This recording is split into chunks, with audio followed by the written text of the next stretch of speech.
பரசுராம பரசுராம ஜமதக்னி ராமா பரசுராமா பரசுராமா ரேணுகா ராமா.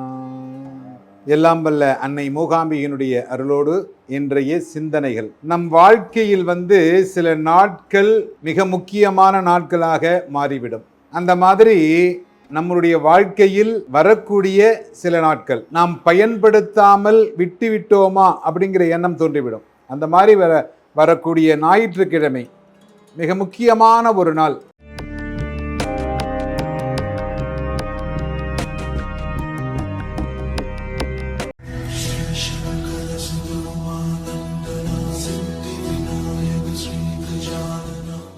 மக நட்சத்திரம், பானுவாரம். பானுவாரத்தில் சூரியனுடைய வீட்டில் மகம் நட்சத்திரம் இல்லையா? பஞ்சமி திதி. இது ஆஷாட நவராத்திரி. இப்போ நடந்துக்கிட்டு இருக்கிறது ஆஷாட நவராத்திரி. இந்த நவராத்திரியில் பானுவாரத்தில் மக நட்சத்திரம் வர்றது அப்படிங்கிறது ரொம்ப விசேஷம். அப்படி என்ன இதில் விசேஷம் அப்படின்னு கேட்டிங்கன்னா, எதிரிகளை வெல்லக்கூடிய மிக உன்னதமான நாள். ஏன்னா எதிரிகள் இல்லாமல் வாழ்க்கை சிறக்காது. அந்த மாதிரி எதிரிகளை வெல்லணும் இல்லையா? அது அன்பால் வெல்ல போகிறீர்களா, போரிட்டு வெல்ல போகிறீர்களா அப்படிங்கிறது தான் அங்கே கணக்கு. அன்பால் வென்று விட வேண்டும் எல்லாவற்றையும். அந்த அன்பு அப்படிங்கிறது அன்னை ரூபமாக வரக்கூடியது.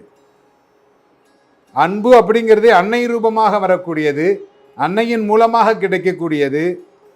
அந்த அன்னை வாராகி நவராத்திரி, அதாவது ஆஷாட நவராத்திரி பஞ்சமி திதியில, இந்த நவராத்திரியில நம்முடைய கஷ்டங்கள் நிவர்த்தியாக வேண்டும்.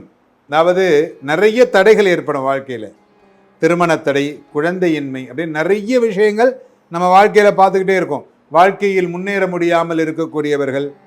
டாக்டருக்கு படிச்சிருப்பாரு,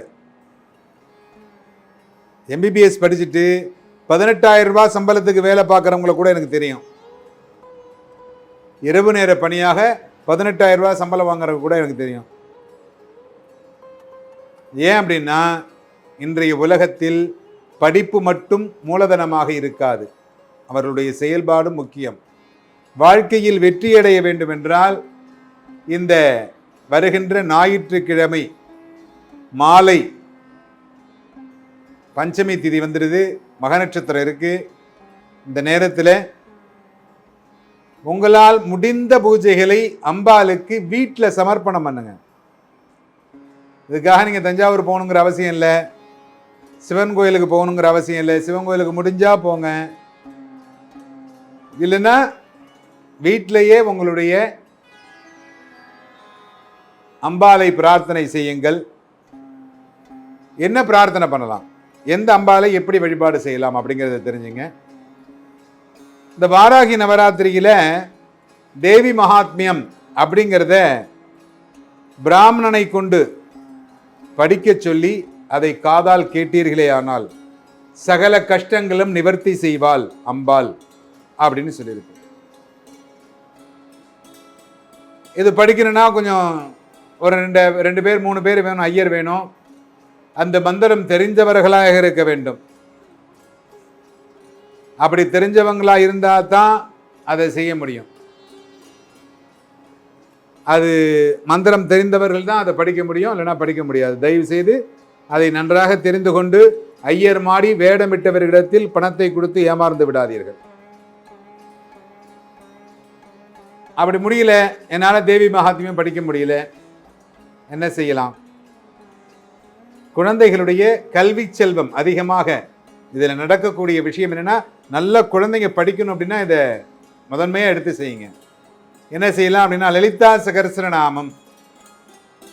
லலிதா சகஸ்ரநாமத்தை இந்த 9 நாளும் பாராயணம் பண்ணலாம். அப்படி முடியலன்னா இந்த ஞாயிற்றுக்கிழமை பஞ்சமி திதியில் பாராயணம் செய்தால் சகல கஷ்டங்களையும் நிவர்த்தி செய்யக்கூடியவளாக இருப்பாள் அம்பாள். இன்னைக்கு வியாழக்கிழமை. நீங்கள் இதை பார்த்த மாத்திரத்தில் ஞாயிற்றுக்கிழமை கண்டிப்பாக இந்த லலிதா சகஸ்ரநாமாவது படிங்க. இல்லை எனக்கு அதுவும் முடியாதுங்க, நான் என்ன பண்றது? ஒரு 16 விளக்கேற்றி வைங்க. சாயங்காலம் வீட்டில் 16 விளக்கு ஏற்றி வச்சு அம்பாளுக்கு நீங்கள் வீட்டில் செஞ்சு ஸ்வீட்டு, சக்கரை பொங்கல், கேசரி வேண்டாம், சக்கரை பொங்கல் இல்லை கோதுமை பொங்கல் அந்த மாதிரி ஏதாவது ஒன்று செஞ்சு வச்சு, ஏன்னா அன்றைக்கி ஞாயிற்றுக்கிழமை கோதுமை ரவாயில் சக்கரை பொங்கல் மாதிரியே செய்யலாம். அதை செஞ்சு வச்சு அம்பாளுக்கு நைவேத்தியம் பண்ணி, அம்பாளுடைய நாமாவளி என்ன அம்பாளுடைய பேர் தெரியுதோ, பைரவின்னுங்க, மாதான்னு கூப்பிடுங்க, வாராகின்னு சொல்லுங்க, மாதங்கின்னு சொல்லுங்க, அம்பாளுடைய பேரில் அகிலாண்டேஸ்வரி அப்படின்னு சொல்லி 10 நட சொல்லுங்க. இந்த மாதிரி சொல்லி நீங்க அம்பாளை வழிபாடு செய்தாலே உங்களுக்கு எல்லாம் நல்ல விதமாகவே நடக்கும்.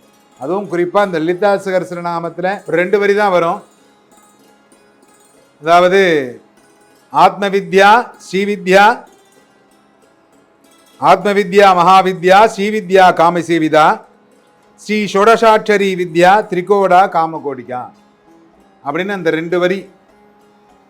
இந்த 2 வரியவே ஆத்ம வித்யாங்கிற அந்த 2 வரியை சொன்னீங்கனாலே குழந்தைகள் நல்ல விதமாக படிப்பார்கள். ஆஷாட நவராத்திரி மிக முக்கியமான நாள்.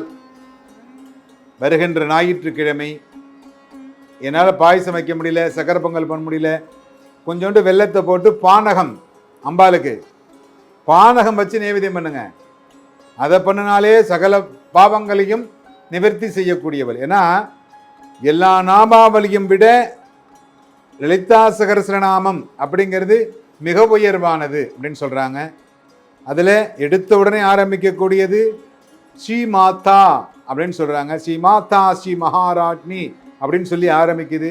அப்படிப்பட்ட மிக உயர்வான அந்த சகஸ்ரநாமத்தை அன்றைய தினம் பாராயணம் செய்யுங்கள். எல்லோரும் இன்புற்றிருக்க எல்லாம் வல்ல சுவாமிநாத சுவாமியை பிரார்த்தனை செய்து கொள்கிறேன்.